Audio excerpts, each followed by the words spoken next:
La desobediencia trae juicio. Es el título para el día de hoy. Levítico capítulo 10. El privilegio del ministerio requiere la dedicación completa a las instrucciones de Dios. Recuerde la lección general de esta sección de Levítico, es decir, este capítulo 8 al 10, que estamos nosotros ahora estudiando, para que los que participamos en la obra de Dios es esencial que nos sometamos a la persona de Dios y que obedezcamos la palabra de Dios.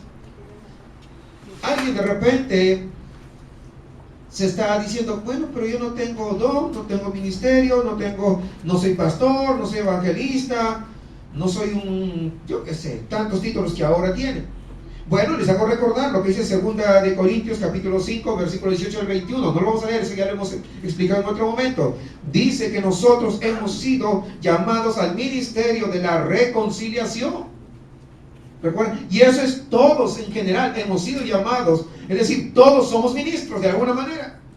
Porque hemos sido llamados a ese ministerio de la reconciliación. Es decir, de llevar las buenas nuevas del evangelio de la cruz para que otras personas también sean salvos. Como consecuencia, Dios nos eligió a nosotros que somos salvos para poder llevar ese evangelio. Entonces, si nosotros somos ministros delante de Dios, de acuerdo a su palabra, entonces también esto nos incumbe.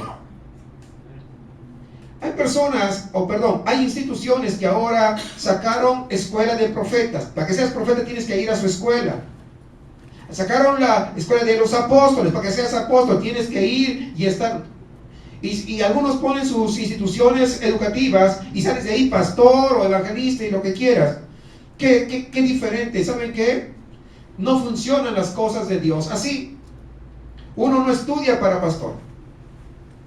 Uno se prepara para servir mejor al Señor. Pero ¿por qué no estudias para pastor? Porque el ministerio siempre te lo tiene que dar Dios. Porque si no te lo da Dios, entonces es un fiasco, entonces simplemente es una mentira, es una falsedad. Porque la obra no es de los hombres. Eso ya les hemos explicado muchas veces. Lógicamente que hay muchos pastores que se apropian de las ovejas y las usan para poder trasquilarlas. Pero ese es otro asunto, ¿verdad? No vamos a hablar sobre eso. Sin embargo, tenemos que tener bien claro de que la obra es de Dios. Y como la obra es de Dios y ningún pastor pagó por el precio de sus pecados, solamente Jesucristo, cada uno de nosotros le corresponde a Él. Él es nuestro amo, Él es nuestro dueño. Y si Él es nuestro dueño, entonces Él, a quien le dé la santa gana, lo va a poner para que pastoree sus ovejas. ¿Cuántos van entendiendo? ¿Tiene sentido? La lección del capítulo 8 que estábamos viendo, estoy haciendo un recuento para entrar en contexto de lo que vamos a desarrollar para beneficio de algunos que no estuvieron tal vez anteriormente. Si queremos participar de la obra de Dios, estábamos estudiando, tenemos que hacer lo que Dios dice de la manera que Él lo dice. En algunas oportunidades cuando hemos salido a evangelizar, algunos decían, bueno, yo creo en Dios a mi manera. Bueno, pues ya te molaste. Desde que dices yo creo a Dios a mi manera, entonces ya no estás creyendo a la manera que Dios manda. Yo adoro y sirvo a Dios a mi manera, pues tampoco, porque si ni siquiera en las reglas comunes que hay en la sociedad no se puede hacer a nuestra manera, ¿cuánto más frente a las reglas de Dios? Imagínense que usted diga, y ve una señora que diga, pare, y usted diga, no, pero para mí ese pare significa aváncele. Aunque hay muchos que lo hacen. Espero que ninguno de ustedes, ¿verdad? Ok. Esa cara me dicen que, ¿quién sabe? No. Imagínense, si un tránsito te ve cruzando sin hacer el alto, allí donde la señal de pare, te va a ir y te va a poner una multa, o por lo menos debería ponerte una multa y no pedirte una mordida, ¿verdad? Debería, es lo normal. ¿Por qué? Porque hay una señal, hay una regla que dice que cada vez que veas una señal hexagonal, color roja, con letras blancas que diga pare, ahí te tienes que parar. si eso no se puede pasar por alto, que es una regla que lo hizo el hombre, ¿cuánto más las reglas que Dios ha establecido para poder acercarse a Él? Entonces, cuando nosotros, si vamos a participar, de hecho tenemos que participar, porque ese es un ministerio que ya nos ha dado el Ministerio de la Reconciliación, tenemos nosotros que hacer lo que Dios dice de la manera que Él dice. Luego, cuando pasamos al capítulo 9, que ya lo hemos estudiado también, si queremos ver la gloria de Dios, es decir, su manifestación en nuestras vidas, y con toda esa comunión plena, con esa bendición de parte de Él, tenemos que hacer lo que Él dice de la manera que Él dice. Fíjense, una vez más va ratificando lo que Él ya había mencionado en el 8. Es decir, cuando uno es verdadero hijo de Dios, ya no existe el sí pero. ¿Recuerdan esa fruta? Porque los sí peros son los que truncan la carrera de un verdadero cristiano. Hermano, pero la Biblia dice así: sí, pero yo opino, sí, pero yo creo, sí, pero en la otra iglesia. No interesa qué iglesia, interesa lo que Dios dice. Pero sí, pero el pastor, no interesa, por más famoso que sea, por más libros que haya escrito, lo que interesa es la palabra de Dios, porque el hombre puede cambiar de opinión de un día para otro, pero la palabra de Dios permanece para siempre. Por consiguiente, lo que nos debe interesar a todos nosotros es qué es lo que Dios dice. Porque ¿de qué sirve agradar al hombre o agradar las corrientes de los hombres? Ahora que hay muchos, y cada cual hace su publicidad por un lado y por otro lado y por otro lado para captar más adeptos. ¿De qué sirve que entran la corriente de famosos, de grandes personajes? Si agradamos a los hombres y desagradamos a Dios, estamos totalmente descalificados para entrar en el reino de los cielos. Nuestro principal interés debería ser el poder agradar única y exclusivamente a Dios. Habiendo entrado en contexto, habiendo narrado un poquito del contexto que antecede a lo que vamos a hacer el día de hoy, aquí en Levítico 10 vamos a ver algo interesante: la dureza de Dios en juicio. Y vamos a empezar versículo 1 al 3, donde lo que hizo Nadab y Abiú, ese fuego extraño y la prevaricación. Y entonces vamos a ver una perspectiva bíblica del juicio divino, no un juicio de hombres, sino el juicio de parte de Dios. Porque muchos hablan de amor, amor, amor, que Dios es amor, que Dios es amor. Es verdad que Dios es amor. ¿Cuántos están de acuerdo que Dios es amor? Pero no solamente es amor, Dios también es justo. Y el amor de Dios no es más grande que su justicia, sino sería medio extraño, un fenómeno. Todos los atributos de Dios tienen la misma dimensión. Pero hay muchos que hablan de solamente su amor, su amor, su amor, y pues está mal. Imagínense que mi brazo fuera de aquí hasta la pared, hasta la puerta, y el otro hasta casi como normal. Sería un fenómeno, ¿sí o no? Pero algunos sobredimensionan un atributo de Dios. No podemos sobredimensionar. Así como somos capaces de hablar del amor, tenemos que hablar de su justicia. Pero en estos tiempos, díganme honestamente, ¿cuántos hablan de justicia de Dios? No les gusta. No les gusta escuchar esas cosas. Porque lo único que les gusta escuchar es: tú decláralo y ya está hecho. No, tú, la declaración positiva, no, o sea, imagínense. Vamos a ver qué nos dice la palabra. Nadab y Abiú, hijos de Aarón, tomaron cada uno su incensario y pusieron en ellos fuego, sobre el cual pusieron incienso y ofrecieron delante de Jehová fuego extraño, que él nunca les mandó. Que Dios, ¿qué cosa? Nunca les mandó. ¿Y qué pasó? Y salió fuego de delante de Jehová y los quemó, y murieron delante de Jehová. Nadab y Abiú hicieron algo que Dios había mandado. ¿Cuál era?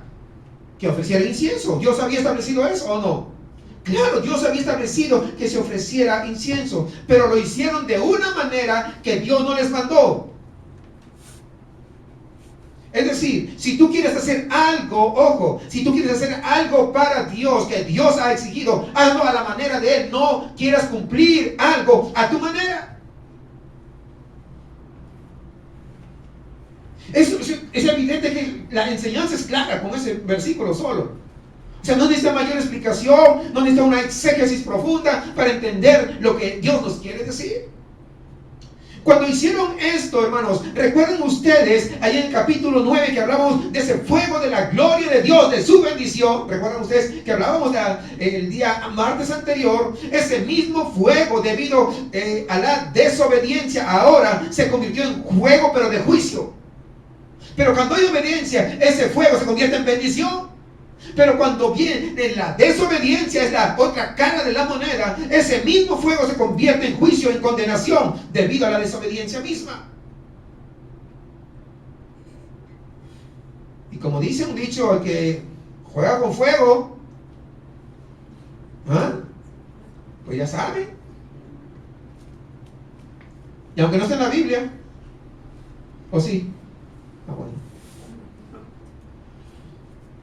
El problema aquí, quiero que sepan, no es uno de sinceridad. O sea, podemos ver que Nadab y Abiú querían servir a Dios.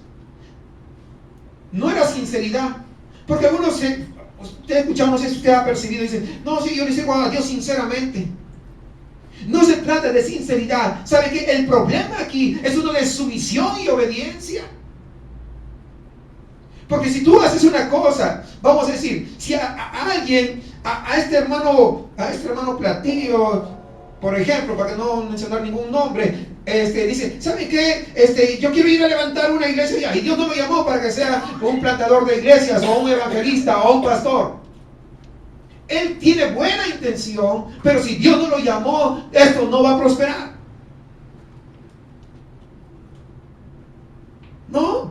No se trata de querer servir a Dios. Le voy a decir una frase bien que suena un poco dura. Dios no usa o no se vale de ofrecidos, sino de llamados. ¿Sí? Aquí hay una lección que tenemos que aprender. El hombre de Dios debe hacer la obra de Dios según la palabra de Dios. Así. La raíz de todo el problema que surge en esta última frase del primer versículo que hemos leído, Nadab y Abiú escogieron ejercer el ministerio que él nunca les mandó.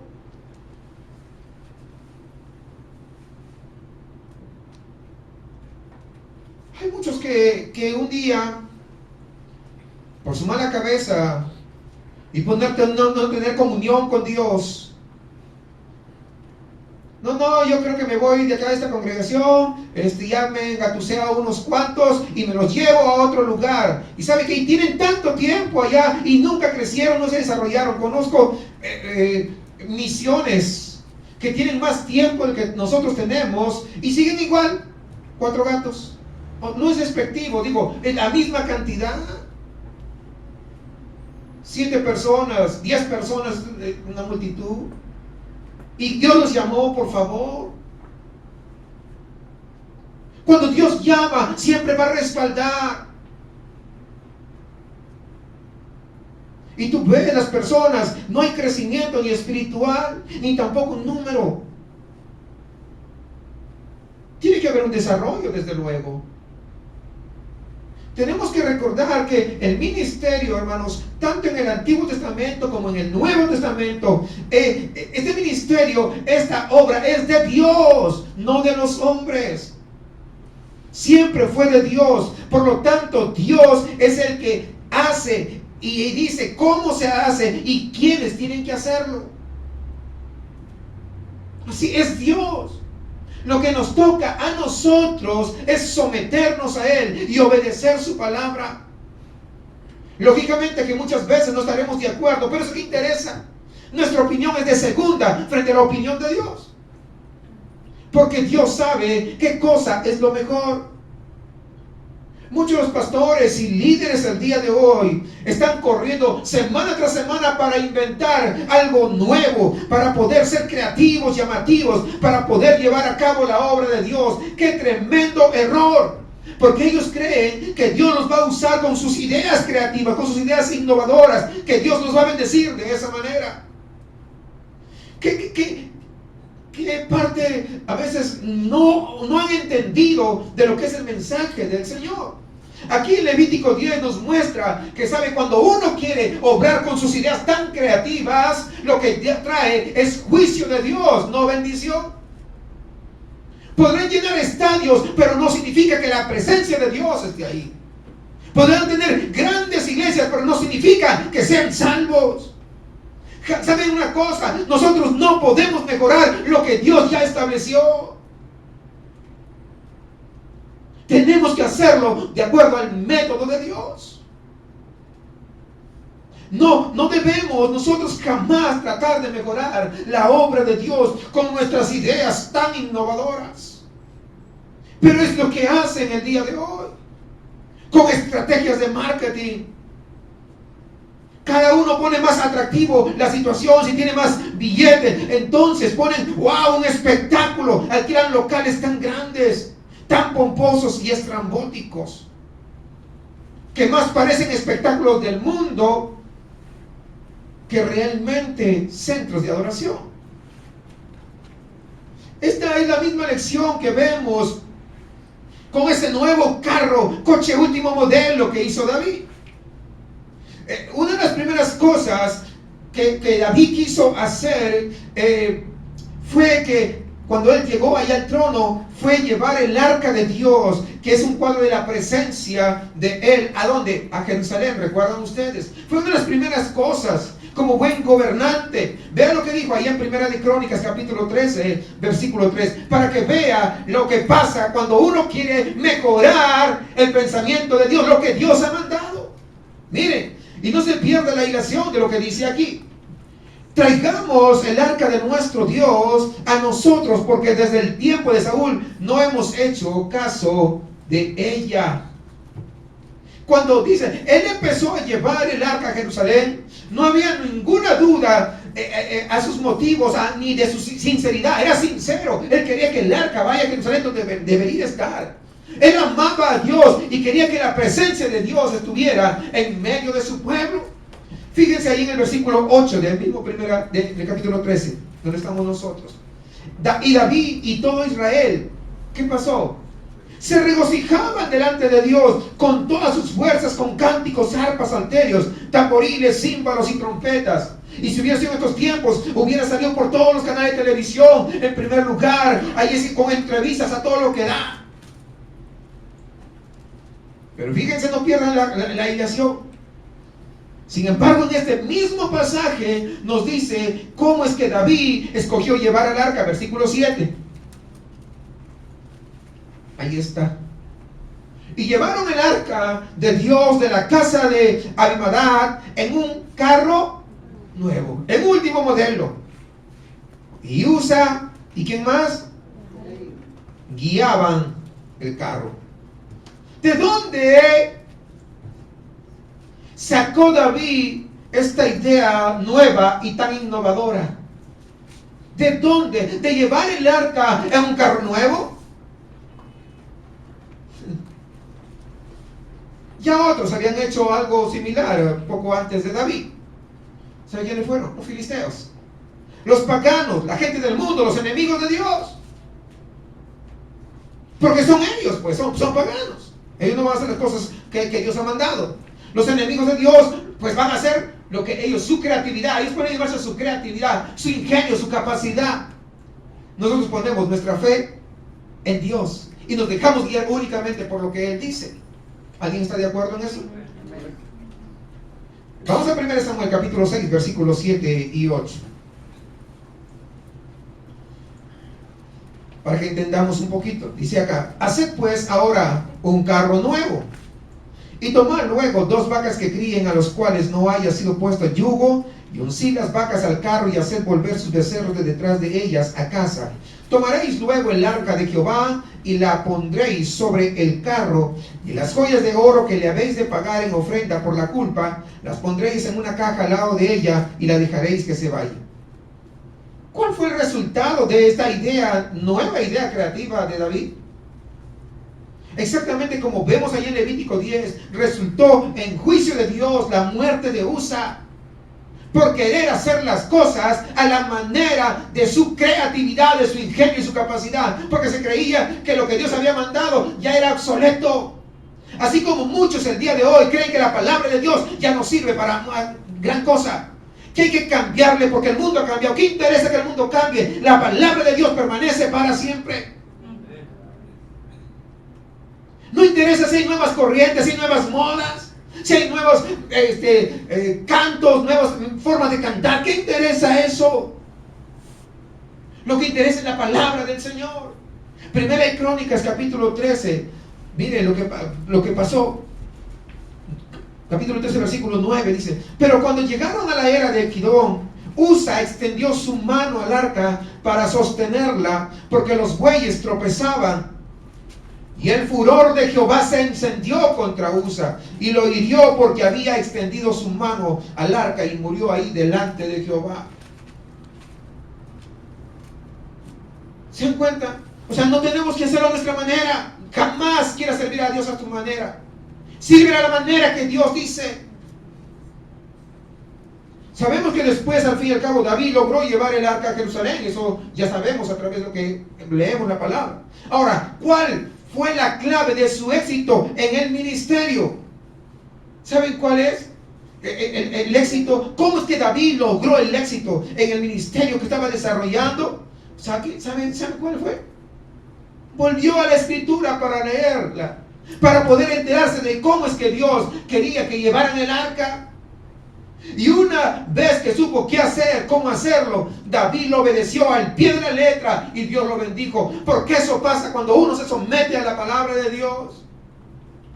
No nos sometemos a nuestro criterio personal y nos amachamos y decimos: yo lo voy a hacer porque yo soy Juan Camané. No. Míreme, 1 de Crónicas 15, versículo 2. Entonces dijo David: el arca de Dios no debe ser llevada sino por los levitas, porque a ellos ha elegido Jehová para que lleven el arca de Jehová y le sirvan perpetuamente. Fíjese, fue a las escrituras, leyó lo que Dios había ordenado, y entonces no se amachó y dijo: y como yo soy rey, yo lo hago como quiero, aún siendo rey. Sino que se sometió con humildad, reconoció que había fallado. ¿Y qué hizo? Pues hizo las cosas como la palabra de Dios lo estipulaba. Así tenemos que ser nosotros, el poder regresar a las escrituras. Pero ahora, en lugar de regresar a las escrituras, están saliendo al mundo, están buscando tendencias de psicología y para poder motivar a la gente. Y siempre están buscando una nueva motivación, semana tras semana, domingo tras domingo. Hay escuchado algunas aplicaciones donde se pasan contando puras anécdotas y chistes. El último recién sacadito. Es más, ya venden chistes cristianos. Han sacado sus CDs. No, sí. Y están sacando los mejores chistes. Y cada domingo la gente va a escuchar chistes. No, es tiempo de que regresemos todos a la palabra de Dios, que nos sometamos a la palabra de Dios. Ahí mismo Crónicas, el 15:15, ahí sigamos, dice: y los hijos de los levitas trajeron el arca de Dios puesta sobre sus hombros en las barras, como lo había mandado, ¿quién? Conforme a la palabra de Jehová. Ahí está. No debemos tratar jamás de mejorar lo que Dios ha dicho. Jamás. Dios tiene sus métodos, Dios tiene sus formas, y así va a ser. Debemos obedecerle. Ya sabemos qué hacer en el ministerio. Ya sabemos qué es lo que Dios quiere que hagamos. ¿Qué cosa es? El ministerio de la reconciliación. Eso nos toca a nosotros. Ya sabemos. ¿O no sabemos? Lo hemos explicado en varias oportunidades sobre este asunto. Mire, 2 Corintios 5, 18 al 20. Y todo esto proviene de Dios, quien nos reconcilió consigo mismo por Cristo y nos dio, ¿qué cosa? El ministerio de la reconciliación. ¿Quién te lo dio? Pues Dios. ¿Y quién anda buscando lugares? Imagínense, yo conozco congregaciones donde se pelean por ser tal puesto. ¡Qué tontería! Pregunto, ¿cuál tiene mayor valor? ¿Un puesto que tengas dentro de la iglesia o un puesto que Dios te ha dado? Un cargo que Dios te ha dado. A ver, ¿cuál tiene más valor? Entonces, ¿por qué pelearse? Si hay acá, solo que hay que cumplirlo. Por eso que a veces dicen, es que a mí no me dejan hacer nada. Pues acá hay mucho que hacer. Con eso tenemos todos ocupados, debemos estar ocupados. ¿O no es cierto? Todos. No, es que yo canto. Pues sí. ¿Y qué? ¿El ministerio de reconciliación también para que canta o no? Sí, porque los que cantan pues, creen que para ellos no es. No. Es para todos, sin excepción. Todos. Que Dios estaba en Cristo reconciliando consigo al mundo, no tomándoles en cuenta a los hombres sus pecados, y nos encargó a nosotros la palabra ¿de qué? De la reconciliación. ¿A quién le encargó? ¿Y quién es nosotros? Pues nosotros. Pues es demasiado claro, ¿verdad? No va a ser el vecino. No de la otra congregación, pues tampoco. Pues sí, pero nosotros estamos hablando de nosotros. Así que somos ¿qué? Embajadores en nombre de Cristo, como si Dios rogase por medio de nosotros, o rogamos en nombre de Cristo, reconciliados con Dios. Es decir, a nosotros nos toca esa responsabilidad de poder ir, poder evangelizar, poder visitar, y a través de nuestras vidas, que vidas sean restauradas, que corazones sean conmovidos por el poder que, no de nuestra historia, sino el poder de su palabra, el poder de la predicación. Y sabe una cosa, cuando Jesús dejó la gran comisión, antes de enumerar la gran comisión, dijo: toda potestad me es dada. ¿En dónde? ¿Y en dónde? Por tanto, ahí dice, por consiguiente, consecuentemente, ¿qué? Y ¿quién te está mandando? ¿Quién te está mandando? Pregunto yo. El que tiene el poder en el cielo y en la tierra. ¿Y saben qué? No hay nada que te pueda hacer frente cuando tú te sometes a cumplir la palabra. Se puede levantar el diablo, se pueden levantar los demonios, se levanta el infierno, pero nada te podrá hacer frente. Porque el que tiene el poder en el cielo y en la tierra es Cristo Jesús. Y Él es el que te respalda. Pero tienes que someterte a su palabra. Además, Dios nos ha dicho claramente cuál es el mensaje que quiere que anunciemos. Es la palabra de la cruz: ley y gracia, condenación y salvación, pecado y perdón. Eso es. Miren 1 Corintios 1:18. Porque la palabra de la cruz es locura a los que se pierden. Claro, para los que se pierden, los del mundo. Oye, ¿qué no tienes nada que hacer en tu casa? ¿Qué estás haciendo para tu tiempo ahí en la iglesia? ¿Es locura o no es locura? Sí. Oye, tú estás loco, con tanto frío, quédate en tu casa, amiga. Es locura. Oye, es cierto, ¿no? Es locura a los que se pierden, pero a los que se salvan, esto es a nosotros. ¿Qué cosa es? Es poder de Dios. Es poder de Dios. Esa palabra es poder para nuestras vidas, pero también ¿para qué? Para poder alimentarnos de tal manera que cuando tengamos que enfrentarnos frente a las circunstancias, vicisitudes, tentaciones, nosotros podamos salir adelante. Por eso es que es poder.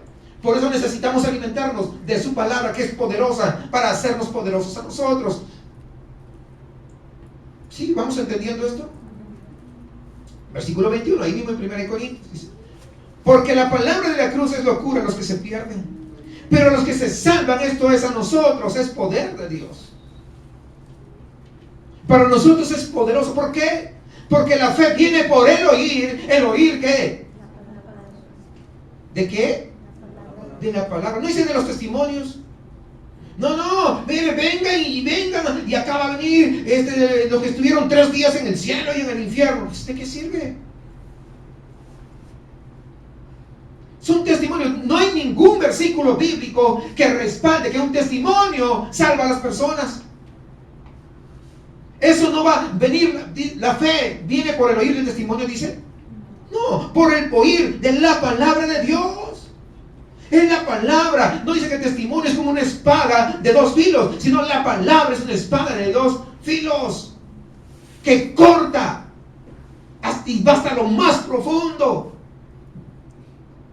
de nuestros pensamientos. Porque muchas veces sientes que te está hablando a ti y piensas que el predicador está mirando a ti y el pastor es algo que debes saber, por eso que está predicando de esa manera. No te estás dando cuenta que es la palabra de Dios la que te está diciendo: te conozco y te estoy hablando a ti. No te hagas el oxiso. No te hagas el loco, el desentendido. Te estoy hablando a ti. Es la palabra, es el poder de la palabra, como espada de 2 filos. Por otro lado, también nos ha mostrado claramente cuál es el método que ha escogido para hacer llegar ese mensaje de la cruz, ese mensaje de la reconciliación a los que lo necesitan. ¿Cuál es? La predicación de la palabra, no hay más. No es contar chistes. No es hacer conciertos. Qué tristeza que muchos van y desprecian su dinero y creen que van a adorar a Dios. No. Vamos a Romanos capítulo 10, versículo 13.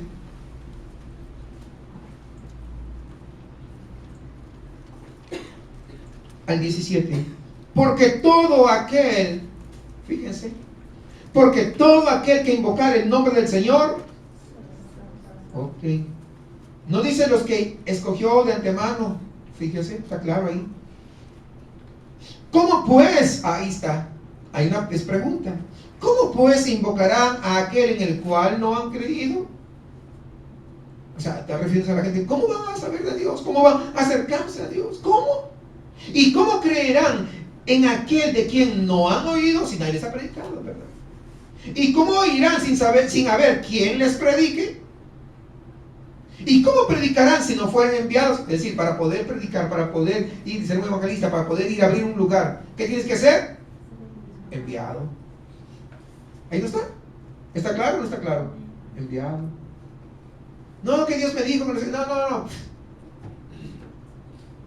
¿Que Dios te estará hablando así? Tiene que enviarte Dios. La iglesia te envía, por lo tanto tienes un respaldo. Pero cuando se va solo, pues ¿quién lo respalda? Ahí está. Enviados. Como está escrito, cuán hermosos son los pies de los que anuncian la paz, de los que anuncian buenas nuevas. Mas no todos obedecieron al evangelio. Pues Isaías dice: Señor, ¿quién ha creído a nuestro anuncio?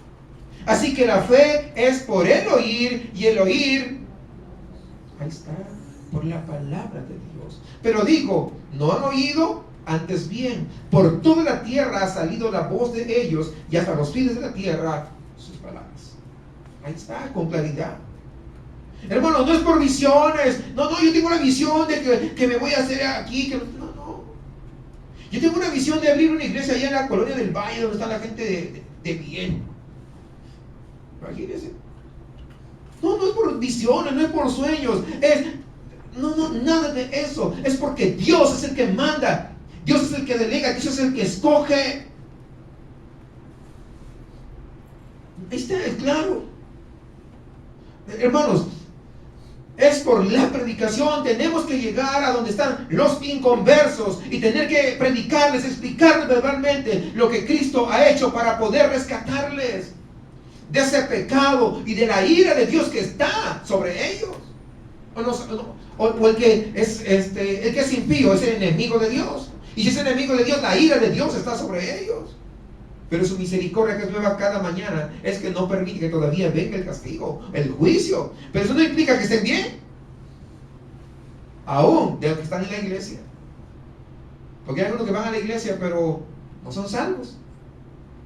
Y si Dios no hace nada, es su misericordia, pero la ira está sobre él. ¿Está? Así que, hermanos, no es por contar mi testimonio, no es por contar, no.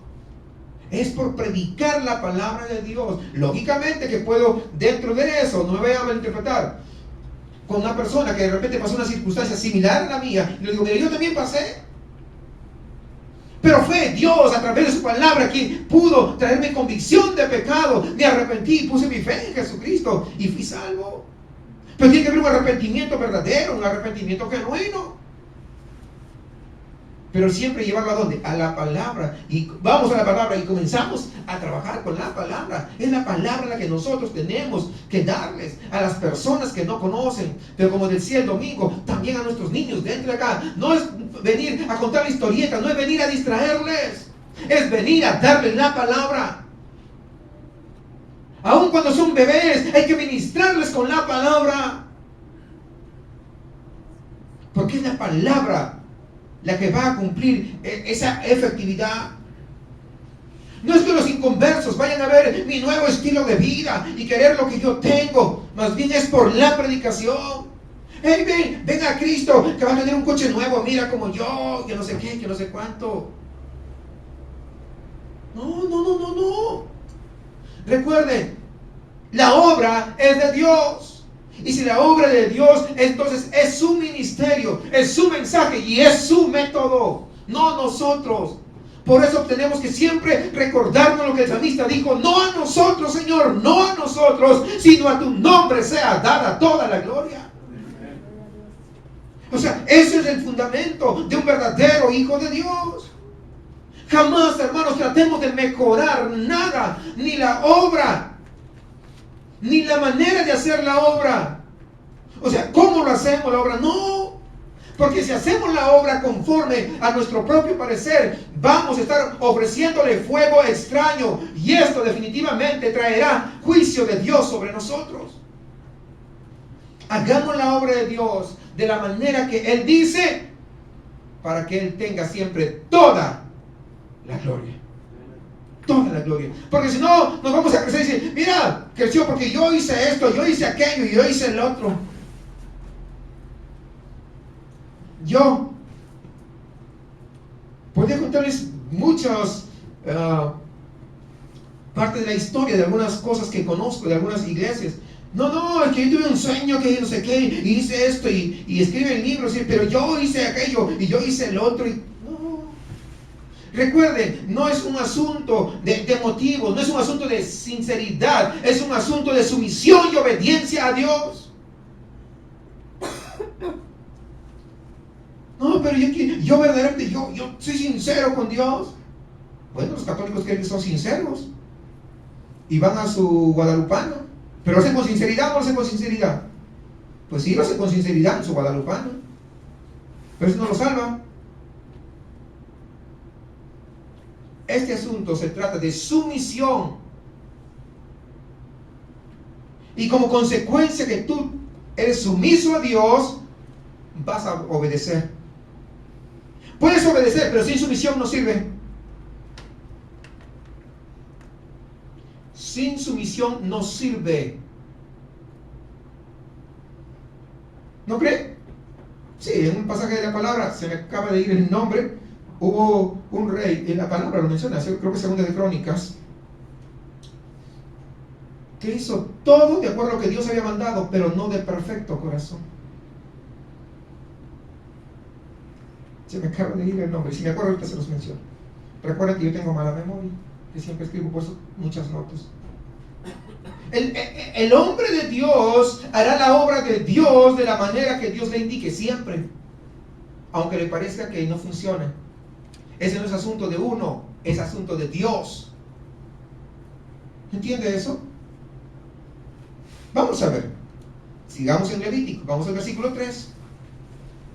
Hay una revelación clara del deseo divino. Dice: entonces dijo Moisés a Aarón: esto es lo que habló Jehová diciendo: en los que a mí se acercan me santificaré, y en presencia de todo el pueblo seré glorificado. Y Aarón calló. Ya vimos en Levítico 8 que los sacerdotes habían sido santificados para servir a Dios. Recuerdan, eso lo vimos en el capítulo 8. Pero aquí en Levítico 10, hermanos, vemos que Dios no había sido santificado en ellos. O sea, ellos no se apartaron para Dios. Dicho de otra manera, no tomaron en serio lo que Dios les había dicho. Ahí está. La manera de poder lograr esto es sometiéndonos a Él, obedecerle al pie de la letra, es decir, tomar en serio sus palabras, tomar en serio sus promesas, tomar en serio lo que Dios ha puesto en nuestras manos, tomarle en serio. Después de esta gran prevaricación de parte de Nadab y Abiú, los demás tienen que hacer ciertas cosas para evitar más problemas y más juicio. Vamos, versículo 4 al 7. El deber de los demás para evitar otra prevaricación. Dice: y llamó Moisés a Misael y a Elzafán, hijos de Uziel, tío de Aarón, y les dijo: acercaos y sacad a vuestros hermanos de delante del santuario, fuera del campamento. Y ellos se acercaron y los sacaron con sus túnicas fuera del campamento, como dijo Moisés. Aquí vemos a Misael y Elzafán sacar los muertos fuera del campamento. Todo el pueblo puede ver los resultados del juicio de Dios sobre los ministros. Todo el pueblo vio a Nadab y a Abiú a violar la ley de Dios. Entonces todo el pueblo tiene que verlos, cómo se tiene que honrar esa ley a fin de poder exaltarle con su muerte, en este caso de ellos. Lo que pasó con ellos por haber ofrecido fuego extraño, para que aprendan la importancia de ¿qué? De la sumisión y la obediencia. Ojo, puede haber obediencia sin sumisión,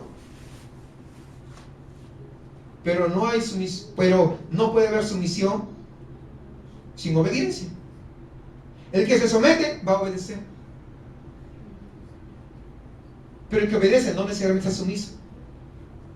Es como aquel muchacho o aquel niño jovencito, ya van creciendo, ya comienzan a tener 11, 12 años, de ahí comienzan la preadolescencia, adolescencia. Algunos veces quieren ser grandes, otras veces quieren ser chiquitos, ya comienzan a rebelarse, creen que ya el mundo les pertenece. Como aquel muchachito que el padre dice: siéntate. Se sienta. Dice: pero en mi mente estoy parado. ¿Ah? Imagínate. Sí. O sea, obedeció, pero se sometió. ¿Se da cuenta? Estoy tratando de ponerles un ejemplo a fin de que usted se dé cuenta, a fin que usted pueda percibir, hermanos, que lo que Dios quiere de nosotros, de todos, sin excepción. ¿Va quedando claro? Vamos al versículo 6 entonces de Levítico, sigamos. Entonces Moisés dijo a Aarón y a Eleazar e Itamar sus hijos: no descubráis vuestras cabezas ni rasguéis vuestros vestidos en señal de duelo, para que no muráis ni se levante la ira sobre toda la congregación.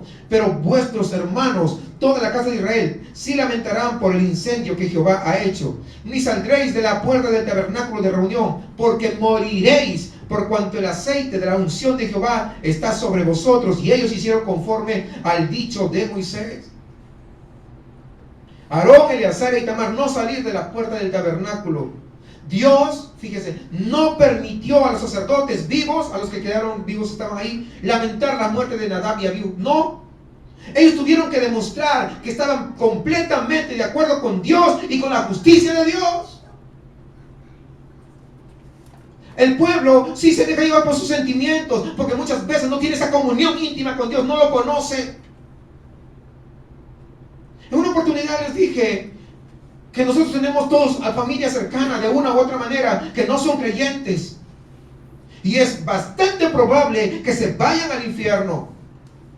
Y alguien una vez me preguntó, estaba preocupado, ¿y cómo va a ser si yo estoy con el cielo y si mi familia se va a ir al infierno? Que no te preocupes, no vas a sentir. Es decir, dice que todos, dice la Biblia y en Apocalipsis, vamos a levantar nuestras manos y vamos a decir, porque Dios es justo.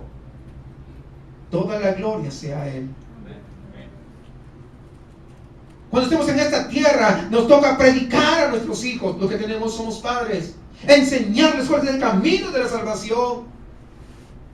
Pero Dios no permite, pero si una de mis hijas se va al infierno, está siendo juzgada. Los juicios de Dios son justos, son santos. Y lo que voy a hacer es levantar mis manos y decir, tus justos juicios, Señor, son grandes. Nunca te has excedido. Siempre has sido lo justo. No voy a estar llorando. Voy a estar exaltando a Dios, porque Él está sobre todas las cosas. Una vez le enseñé a unos muchachos sobre esto y dijo, ay, ¿a poco sí? ¿Sí? ¿Tú crees que tu mamá está chillando? No está chillando. Tal vez chille cuando esté ahí en el, ¿cómo se llama? En las capillas. Pero frente a la presencia de Dios no está chillando. Va a estar glorificándole a Dios porque Él es justo. A muchos no les gusta esto, pero es la gran verdad. Es la verdad. ¿Qué digo? ¿Les engaño? ¿O les digo la verdad? ¿Qué les digo? Ah, bueno. Le dije sin enojar. Ahora, después de la severidad de Dios en juicio, vamos a ver nosotros la bondad de Dios en su provisión para los sacerdotes. Y esto es algo maravilloso. Miren, vamos al versículo 8, estamos en Levítico. Vamos a leer del 8 al 11. Las instrucciones, después de esa infracción que pasó, vamos a ver la bondad de Dios en provisión.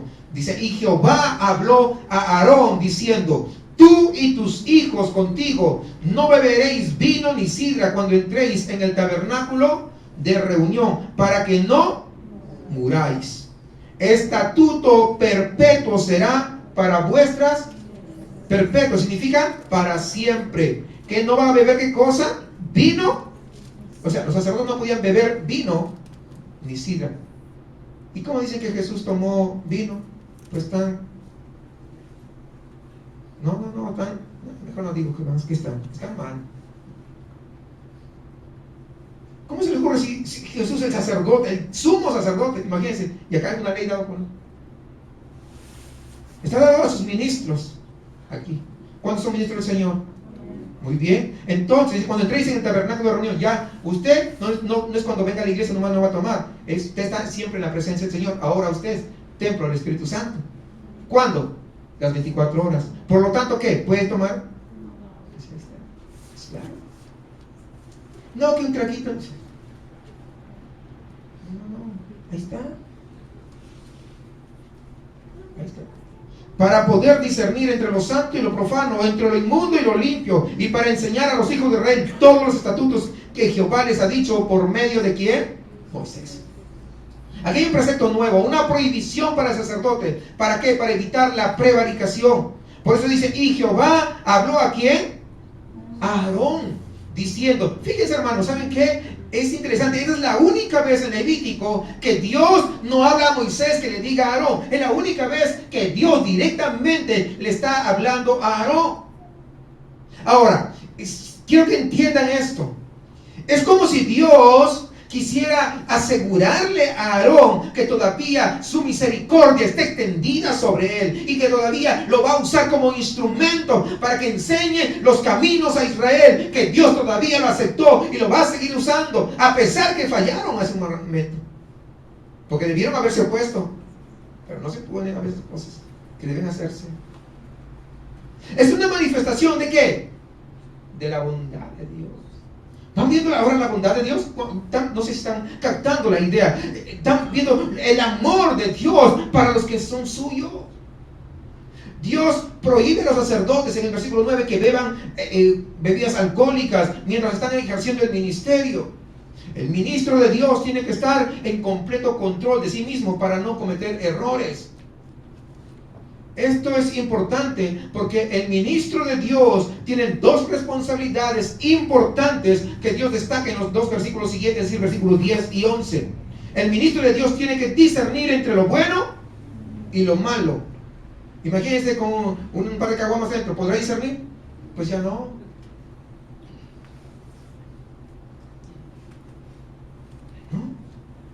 Nadab y Abiú, como muchos ministros hoy día, no ejercieron buen discernimiento en el ministerio y pagaron un precio muy alto por su negligencia, por su arrogancia, por creerse que ellos, no. El discernimiento, hermanos, en las cosas de Dios es algo que muchas veces está faltando en el cuerpo de Cristo el día de hoy. Son muy pocos los que quieren aceptar las Escrituras como la autoridad final, como la palabra que guía su conducta, su fe, su caminar diario. ¡Qué tristeza! Pregunto, ¿cuántos estudian la Biblia día a día? ¿Cuántos escudriñan la palabra? ¿Cuántos a veces no se atreven a enseñar todo el consejo de la palabra de Dios? Enseñan solamente versículos ya populares o conocidos, o versículos que se adaptan a su posición teológica o doctrinal, pero no enseñan todo el consejo. Pero sin embargo el apóstol Pablo dijo: porque no he rehusado enseñarles que todo el consejo de la palabra de Dios. Y es lo que tenemos que hacer nosotros, no solamente poder enseñar o predicar los versículos que se adecúan a nuestra propia conveniencia. No, tengo que enseñar toda la palabra del Señor. Debido a esto es que hay muy poco discernimiento en las iglesias. Algunos dicen: no, mira que el pastor siente esto. No levantes tu voz contra el ungido de Jehová. ¿Cuál ungido? Si fuera ungido no estuviera haciendo las barbaridades que hace. ¿O cree que sí? Pregunto, ¿sí o no? Pues no.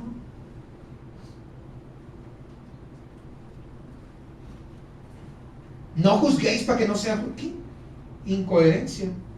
No, dice que tenemos que juzgar con justo juicio. No dice que no juzguéis, dice que tenemos que hacer con justo juicio.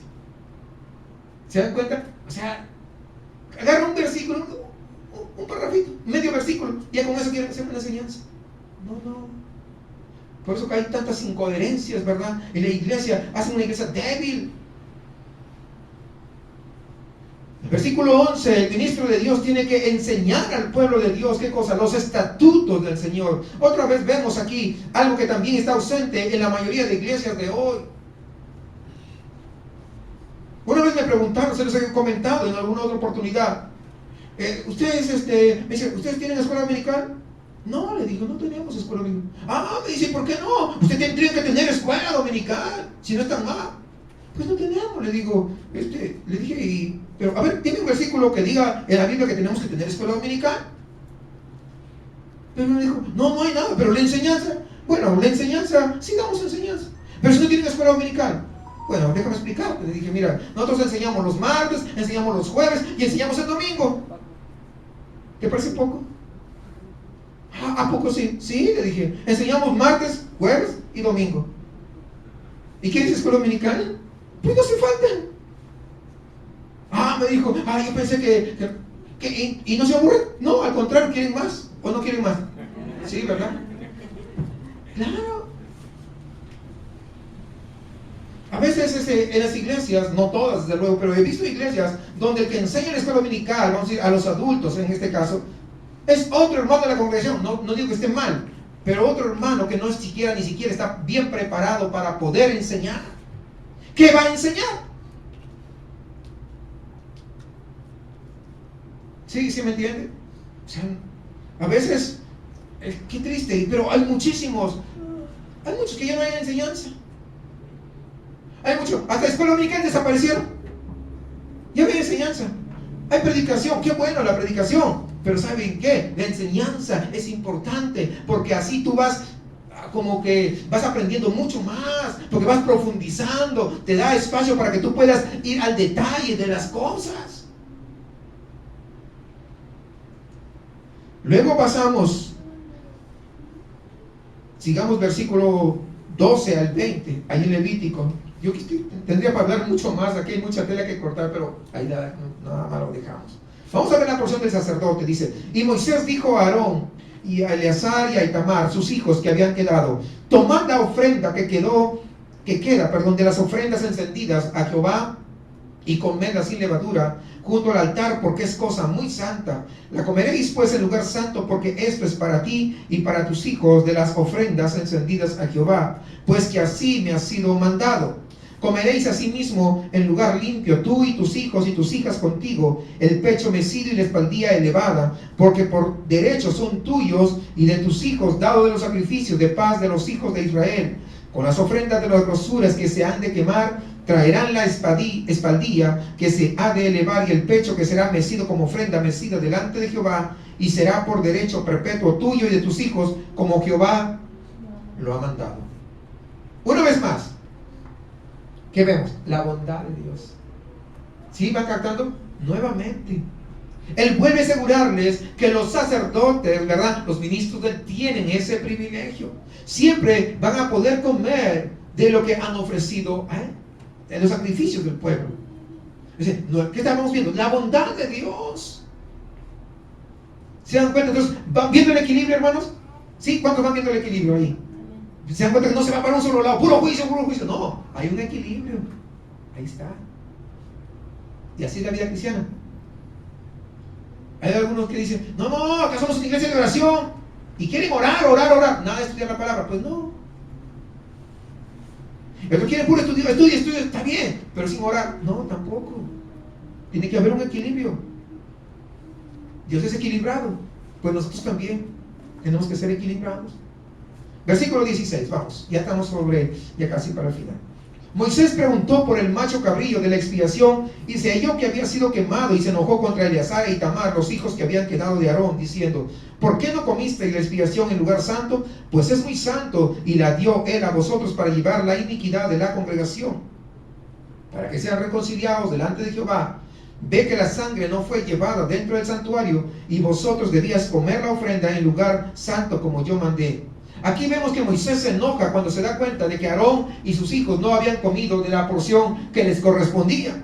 Justo después, miren, de la desobediencia de Nadab y Abiú, ocurre esto. Moisés ve que no siguieron las instrucciones que Dios había dado para que pudieran ellos comer la carne. En su lugar, ¿qué? La quemaron.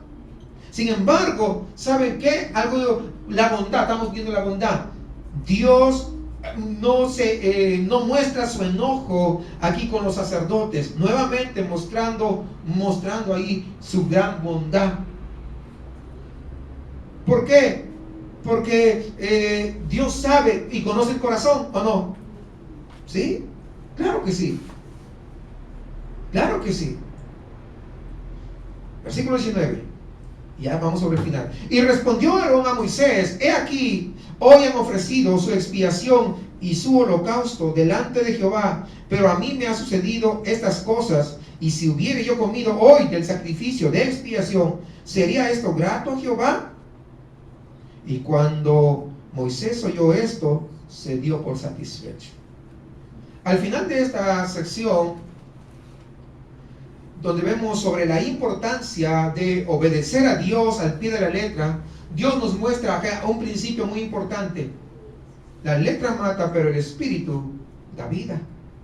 Si no, recordemos lo que dice 2 Corintios 3:6, el cual asimismo nos hizo ministros competentes de un nuevo pacto, no de la letra, sino del espíritu, porque la letra mata, más el espíritu vivifica.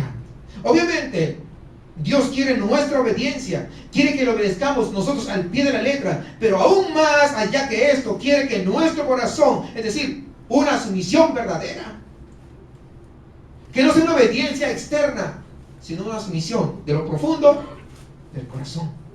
Y aquí vemos a Aarón y a sus hijos sometidos a Dios, aún sin obedecerle al pie de la letra, pero sometidos. Por eso le decía hace un momento que Dios conoce y discierne los pensamientos de todos nosotros, y es una de las razones por la que Dios no desató su ira, porque sí dio sumisión, a pesar que no obedecieron completamente.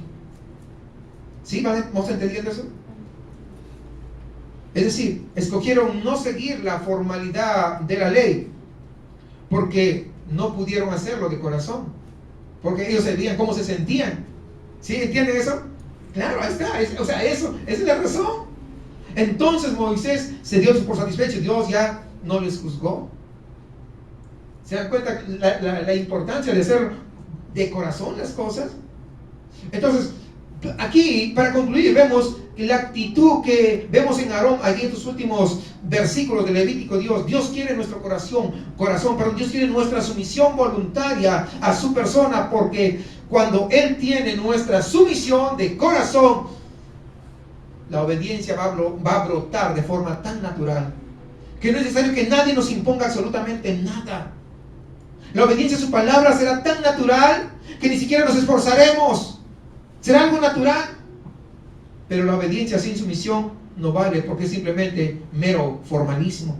Entonces, hermanos, hagamos ese esfuerzo para nosotros poder tener esa actitud correcta hacia Dios, de sumisión hacia su palabra, obedecerla, porque eso nace de un corazón verdaderamente sometido al Señor. Recordando que la desobediencia siempre trae juicio.